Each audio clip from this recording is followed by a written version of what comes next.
Rose here, and today we're going to be talking about a short piece featured in Reconstructing an Essay called The Dialectic Between Meaningful Memories and Pure Experiences, living ironically while seeking a balance between the incomplete and the always just missed. It's impossible to actually recall an experience. And what I mean by that is you can't ever resummon, might be the better word, an experience. Once an experience is lived, it's kind of gone. At best, what you can do is bring back a memory. And what's interesting is if it is a case that now doesn't really exist, this moment in time now is always just slipping away, then likewise, we never actually experience experiences. We're always just missing them. The moment we experience something, it's gone. And yet, strangely, in experience, there seems to be this kind of solidness to life. And perhaps that solidness comes from the fact that we are always just missing what we are experiencing. What's interesting is that means that if we think about an experience, we're bringing it back to us. We're recalling it. And thus, we experience it as a memory. The only meaningful experience we have is actually a meaningful memory. There is no such thing as a meaningful experience, technically, even though obviously we know what that phrase means when people use it.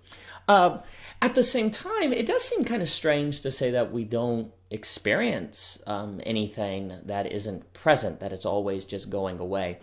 And if we turn off our brain, and this idea is going to be really indebted to the paper on thinking and perceiving, but if we stop thinking and we just experience what's in front of us, it's kind of like a painting.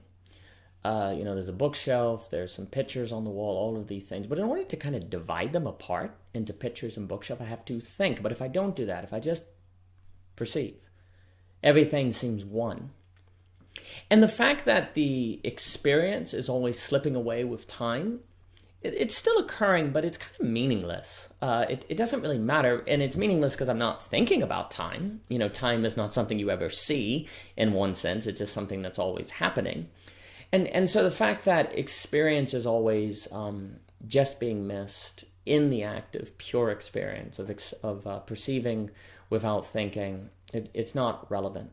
And so while thinking is limited in that when I think about, say, the book's case, I'm not also thinking about the picture, perceiving is more so limited. So thinking is incomplete while perceiving is limited. And what I mean by limited, it's that I don't see all time at the same time. This might be the best way to think about it, that this moment right now is instantly gone.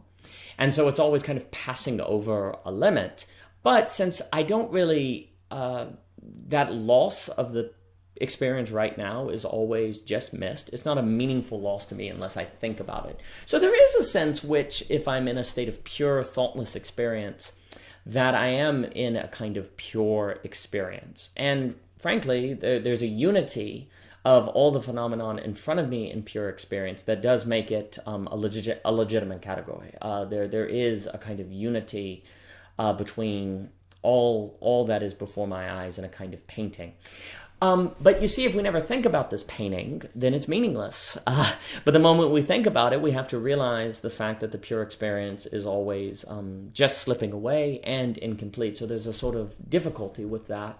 And yet, if there's wonder and beauty or a sort of serenity to be found in pure experience, if I don't translate it into meaningful terms, then it can't be meaningful to me. So there's this kind of irony that's going on where we need to exist in a state of dialectic between meaningful memories and pure experience. And it could easily be the case that my ability to find meaning from my experiences could be contingent upon how purely I engaged with the experience while it was occurring. So my ability to derive meaning, even though meaning, which is necessarily tied with thinking, is what taints an experience, which makes it non-pure. My ability, the degree of meaning I get from the experience could be contingent on how purely I underwent the experience at the same time. So we need to live in a state of dialectic between meaning and perceiving, which is also a dialectic between the incompleteness of thought and the limitations of perceiving, the incompleteness and just missing of experience.